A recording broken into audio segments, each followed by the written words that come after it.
All right. Damn, I have no idea. What the hell? Oh, holy shit, it took forever to get this thing going right. All right, so welcome to the Black Tower. I am the Sorcerer Armada Tool. And tonight, or today, evening, whatever, I wanted to go over a Samhain Rite using the Simon Necronomicon. Now, there aren't too many people. Like, there may be a lot of people that have read the Necronomicon, and they might have even done some of the rites. But there are not too many people who actually know how to take the information that's in there, fix it, and put it into an order that is actually useful for the practitioner. That being said and done, I'm gonna flex my little baby wings, and we're gonna work with the Simon Necronomicon. Let's get this shit rolling. All right, so for the generalized setting, you take into the account of what Solon is. Solon is an end of the year rite. It's to me what it because it represents something differently to everybody. But I can only thank the witches and the practitioners of old who actually kept the tradition of working with the ancestors and the dead alive, whether through necromancy or just regular witchcraft or whatever. Um, so I do want to give credit where credit is due. But the thing about Solon is that from a Necronomicon point of view, you have to understand what's what.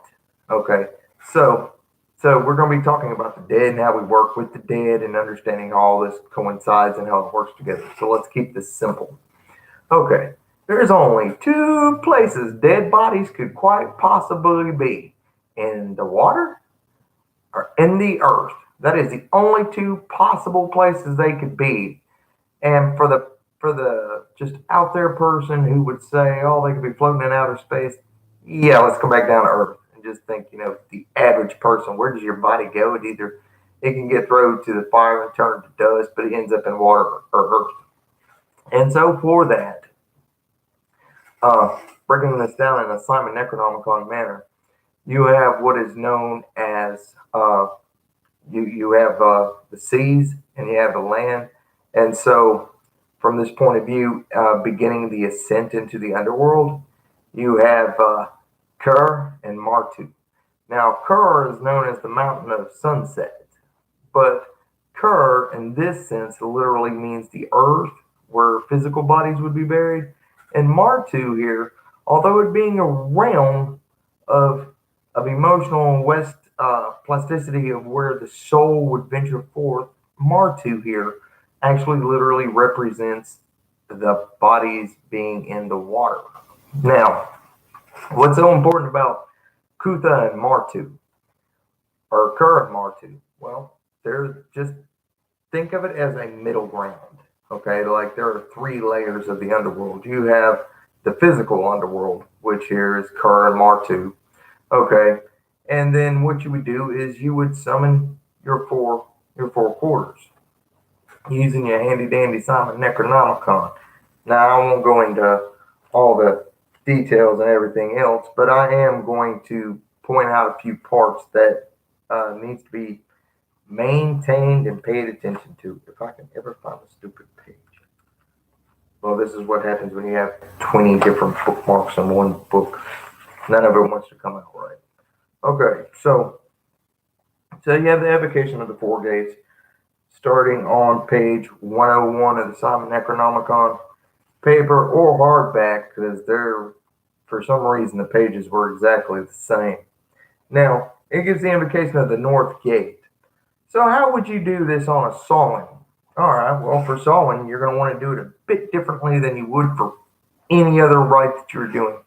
Uh, so so facing using these right here, you want to start in the west because the time of year it is instead of the north.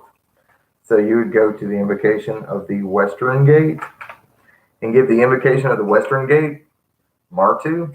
Now, how would you do this ritualistically? You would draw the Aura star first off there, and you would give the invocation of the western gate, the I invoke. Well, Natig is the guardian of that. So thee I invoke Natig, spirit of the land, matter marked. And once again, this comes right back to what we're going to be working with and what we're going to be doing. Now, as soon as you have finished this conjuration, you want to take the star like you're holding it and break it right down the middle. Just break it in half so that the energies are broken in that corner.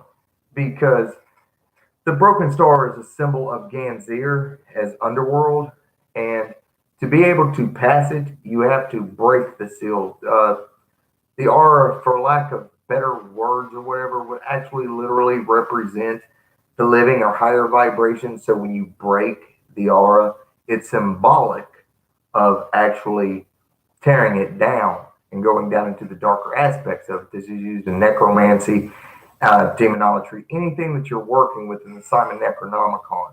This is how you would do it. And then from west, you go to south, then you go to east, and then you go to north. Each time giving the name of the guardian of that thing. Like I said, west, Natig, south is Lamas, east is Sed, and north is Uster. Now, after you've done this, like I've said, the very first thing you do before you ever begin the conjuration is trace the 5-point star of the aura in it.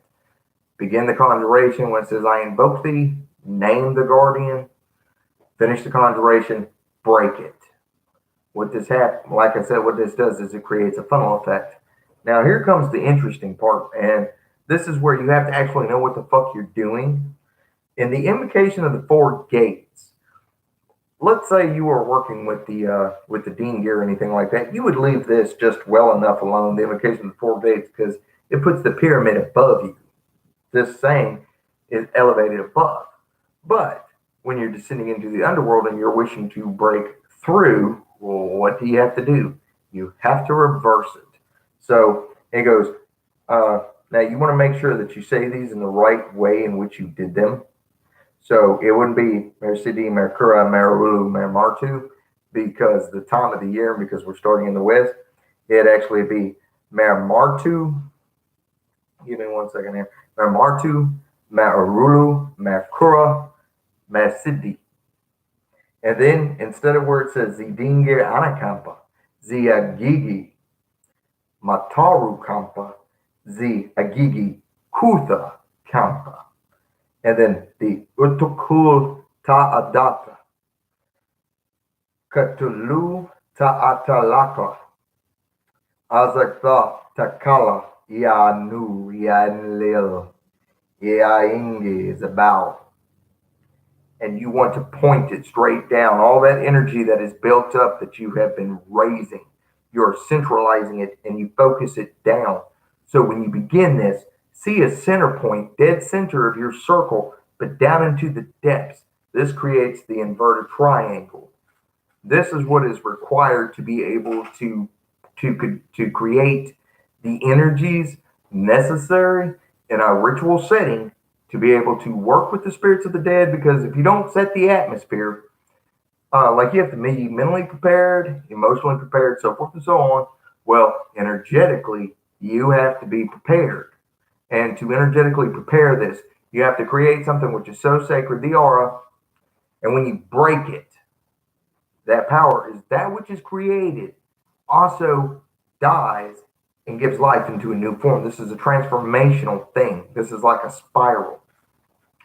So it's not going against the covenant that you've sworn to. It's not bringing into your life chaos and destruction. It is literally, this is how you do this. All right. Now, after we have done this, now I would hope at first, now I know I skipped past the fire god and the watcher and all that, but call your watcher, call the fire god exactly how you would do it. The only thing that changes is the elemental makeup, which I've just gone over in length. Now, the very next thing, if you give me just one second here. Okay, so standing in the center, you would sit down on a cushion, on the floor, whatever, and you would begin the calling on page 104. The preliminary invocation of the operation of calling of the spirits of the dead who dwell in Kutha of the lost. Ba'adangaru. Ningazida. That's how you pronounce it. That's how you vibrate it. You want to like feel it in your chest. And when you speak it, it is power.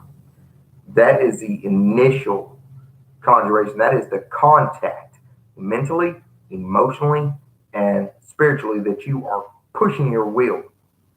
Now, a lot of people they like to think that, well, where do you send this energy? Well, speaking it out loud, creating it, drawing it up inside you, creates the energy about you that acts like a magnetic field. And then when you begin the calling of thee, I invoke, serpent of the deep, and you're going through this, and it ends on page 105, may the dead rise and smell the incense. Okay? Now, once you've gotten to this part, now this part's really simple. And for anybody who's actually crossed the abyss, did the Ganser Gate walkings, any of that other stuff right before the Saturn Gate, you know exactly what I'm talking about. So when you are summoning Ningazita, and Ningazita comes and he shows she, because it's really weird. I don't know how to explain it, but you have a feathered serpent demon being. So, sex is kind of on board. I don't really know what it is, but it's cool. It's all right. I see that there's a masculine feminine feel with him. Seems like a very balanced figure. So, anyways, Ningazita comes. And now, after you've done his calling, then you want to talk to him like one on one, sorcerer, priest, whatever, to this great mighty guardian. Now, when you're talking to this guardian, you want to keep it really simple. It'll be like Ningazita, great and mighty guardian, keeper of the mistress Erishkigal. I honor thee, and you honor me with your presence. I ask of thee, guide me beyond the 7 steps, beyond the 7 gates, that I may descend into the underworld to give offering before that mighty dreaded queen, Erishkigal, and so that I may give offering unto the spirits of the dead of my ancestors, of those long lost. Anything like that, any way you want to, let your imagination be your guide how you do this. Let your heart guide you. And so then at each one of the gates, you want to visualize like you're literally passing through 7 gates, and at each one of the 7 gates, you want to do the aura broken at each one. This is important, and I'll explain why when we come back up. So as you descend, and you're doing this at each one of the gates. Now you don't have to use out of the Magan where it was going over and over about the jewels and the belt and all that. You're not doing any of that because that's not what's happening. See, you're descending to get, just for the prime reason of giving an offering. Rules are way different, way different. You set the tone, you set the atmosphere, you created your will, your intent, and everything your desire is of what you're doing this for. Now, mind you, this is a Samhain Rite. So, as you go down, the very first thing that you'll notice when you pass through that last gate is that you seem to have been taken by the arms. It'll feel kind of weird, like something has you. And you will find yourself standing before this huge, ornate, black obsidian, almost like it's glinting red of blood. And the dreaded Queen Erishkigal standing there, or sitting there, however, she appears different ways. I'm not going to try and sit there and tell you how she should appear. Let your own gnosis, your own mind do its thing, because I would hope you're not listening to this while doing it. Take your notes, do whatever you have to do, and begin your walking. Now, one of the things I probably should have said was that you're going to need 2 pieces of bread, you're going to need some honey, and you're going to need a glass of water. You're going to love this.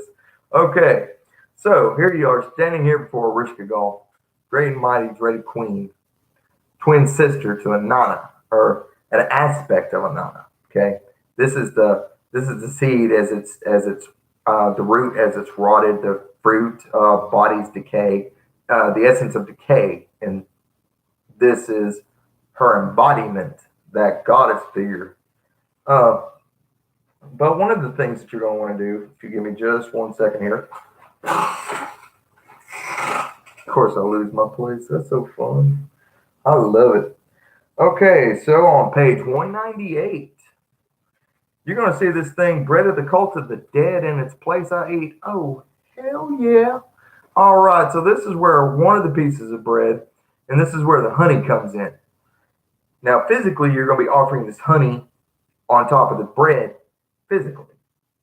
Now then, what you're going to do is you're going to offer it. And this is the offering.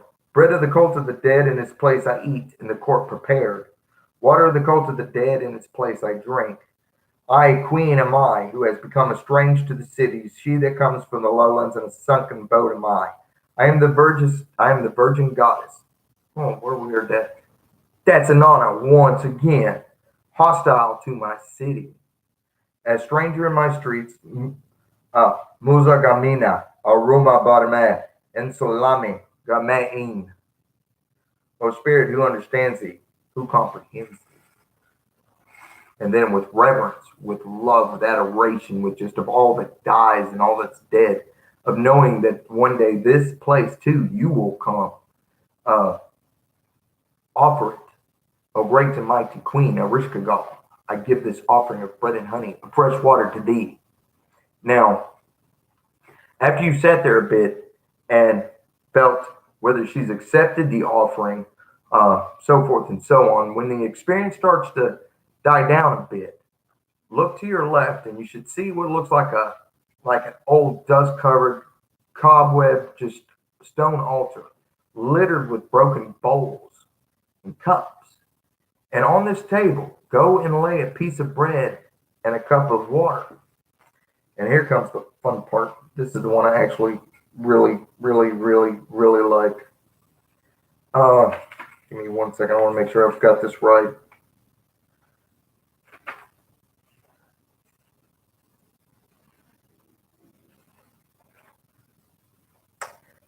So page 199 to 200.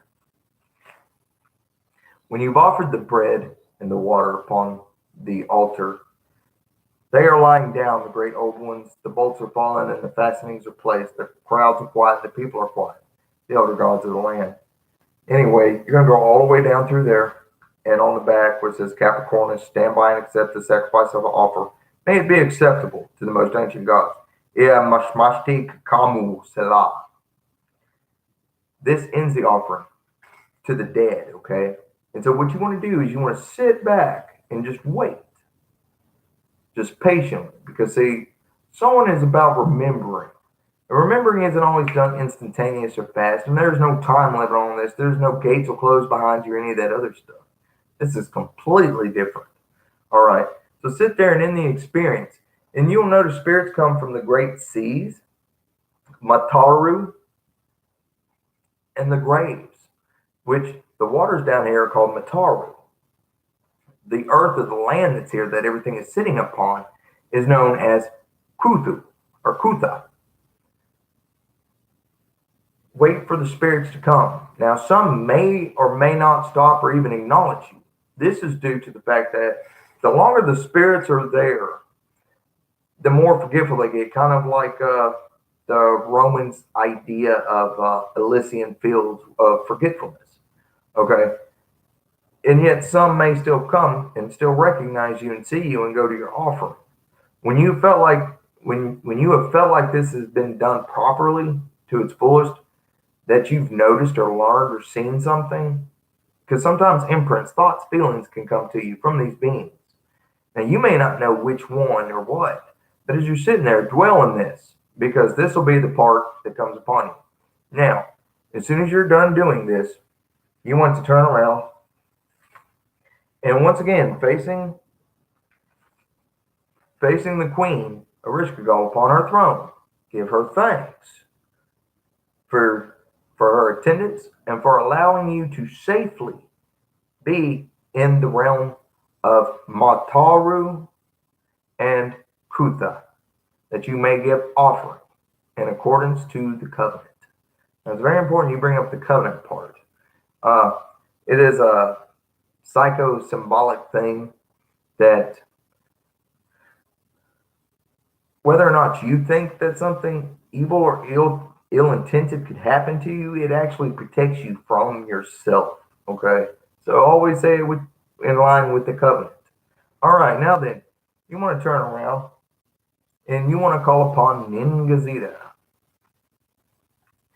Ningazita should come quickly. So, I thank you for helping me. I wish to ascend back to the realm of the living, back to where I came from. Will you guide me?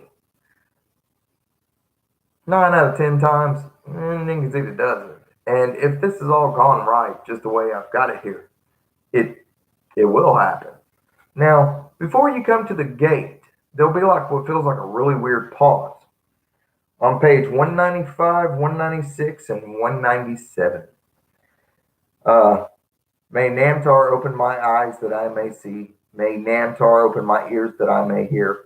May Namtar open my nose that I may sense his approach. May Namtar open my mouth and my voice will be heard to the far reaches of the earth. May Namtar strengthen my right hand that I shall be strong to keep the dead under my powers, under my very power. And of course, you're going to say the rest of it. The reason why it's so important to do this is because you are telling your own self and you're telling anything that is hearing you that they're under your power. Because if you did the crossing of the veil, the crossing of the void, the abyss, which I hope you have, because these types of rites are centered around one another. But when you've done this, what happens when you do something like this right here is it makes you stronger, because the more and more you do something, the more places you go to, even if you've been there 100 times. Every time there's a new experience, every time there's a new beginning, a new learning, something new you pick up on. And every time you become stronger, it's no different than working out. So anyway, once you've given this prayer, and then in the end it says, may the dead rise and smell the incense. You're going to come out at each one of the gates. Now you want to turn around and seal it with the 5-point star. Seal it and use the elder sign. The elder sign is the one in the middle there. Now when you seal it with that, after you draw the aura star, because remember you broke it, open the door. You need to seal it and seal it with the elder sign because it closes the gate. And after you've gone through all 7 doing this, you go to the very top, and at the very top you turn to Ningazita. Thou hast been respectful and friendly unto me, the priest, the sorcerer, whatever, and thou hast been a faithful servant to your mistress and to your queen. I now give of thee license to leave, to return to thy abode. The reason you have to give a license of depart is because you don't want something like that hanging around. You don't want to feel like it's held back by you. So you give it a license to depart in whatever fashion. But the fact of telling it how faithful and true it's been, both to its mistress, to its queen, and to you as priest, is very important. Now when you come out, you smudge the area with whatever type of incense you like, because this is a night of the dead and honoring the spirits and the ancestors. So this kind of thing is not going to be like any other kind of rite.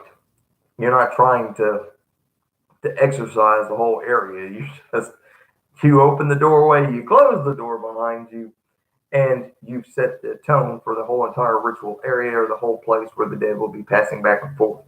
Now then you go and you close your circle, your 4 quarters, release your watcher, release the fire god, and all this other stuff. Go to your altar offering fresh bread, fresh water, and incense. And if you feel like it, repeat that same prayer